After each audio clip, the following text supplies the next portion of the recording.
Hello everyone, Ruhi's নতুন আরেকটি ব্লগে সবাইকে স্বাগত জানাই।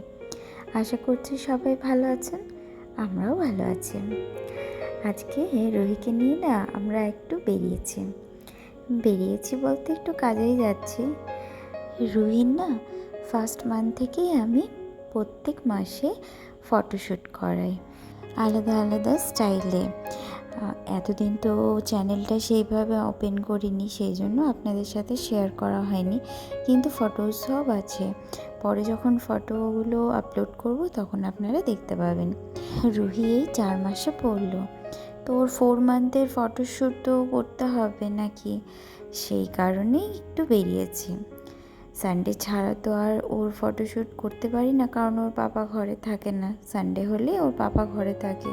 আমাদের বাড়ি থেকে রাস্তা ক্রস করেই না কিছুটা দূরে একটা সুন্দর পার্ক আছে, তো ওরই কাছাকাছি যাচ্ছিলাম। এমন সময় ওর পাপা পেছনে এসে দাঁড়িয়ে আছে, তো হঠাৎ করে বললাম তুমি, বললো আজকে তাড়াতাড়ি চলে এসেছি। তো আমরা টুকটাক অ্যারেঞ্জমেন্ট করলাম, আর ও মেয়েকে নিয়ে পার্কে একটু ঘোরাঘুরি করলো। পার্কটা খুব সুন্দর, জানেন, একটা বড় লেক আছে আর সাইডেই পুরো কিডস জোন আছে, যেখানে শুধুমাত্র বাচ্চাদের খেলাধুলার জায়গা।